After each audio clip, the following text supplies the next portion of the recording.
What is your flavor? Welcome to Seeking God with Leah Klein, Health and Wholeness Coach. And our verse today is Matthew 5:13. You are the salt of the earth, but if salt has lost its taste, how shall its saltiness be restored? It is no longer good for anything except to be thrown out and trampled under people's feet. So, what flavor are you? Do you taste like God, or do you taste like the world? Do you still have the saltiness that God has given you? And are you using that for His purposes, or are you letting elements of the world dim that and cause it to lose its saltiness? We're called to be more than just, closet Christians. We are called to take it into our daily lives, to be an influence, to be salt in the world around us. And part of that saltiness is actually a preservative for the world. So that's one of the main things we think of, especially at the time frame that this was written. Salt was used less for flavoring as it was as a preservative, because refrigeration did not exist. So there were very few options. Most things were fresh, or they had to be dried or preserved in salt or something like that. So preservative is a big part of what saltiness looks like.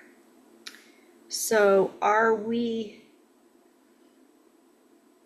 being an influence on the world around us?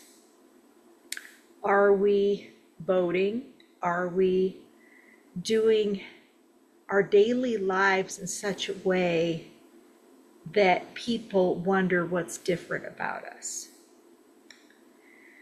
All of that is part of that. And of course, we've grown up in a society where, salt was bad.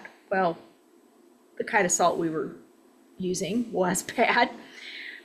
Salt is not really in nature just sodium chloride. It's not supposed to be pure white. It's supposed to have other minerals with it, and our bodies need those minerals to process the salt.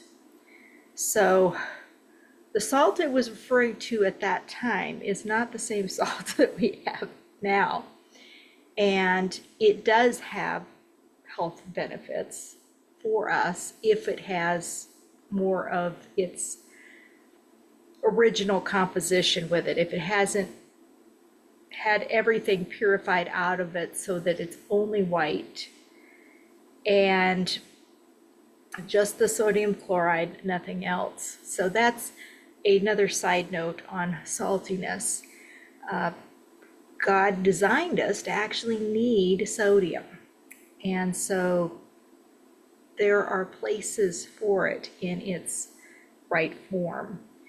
And it's not necessarily as harmful in the right form as far as blood pressure and things like that to have some salt. But it's meant to be a flavoring. It's not meant in excess. And most of the things we eat that have salt in them are not necessarily the best salt. So that's a side note with that. So I want to encourage you to ask God today to show you where you need to be more salty.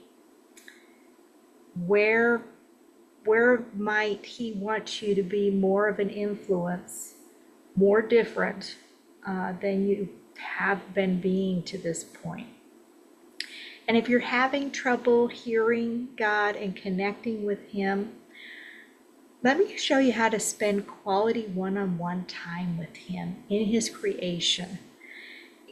There is a link next to the video, either in the email or in the above or below the video, a link to my schedule to schedule a time to talk about how you can have a better relationship with God by spending more quality time with Him, especially outdoors. I wanted to wrap up our time with Take My Life and Let It Be.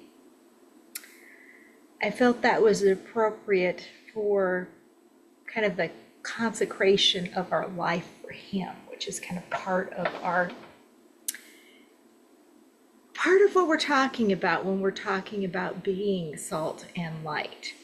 So if you know it, feel free to sing along. I'm just going to do the first verse today because that's the most appropriate for our conversation. Take my life and let it be consecrated, Lord, to Thee. Take my moments and my days, let them flow in a ceaseless praise. Let them flow in ceaseless praise. And if you want to connect more with God, feel free to reach out to me. And I will see you next week with another verse. See you then.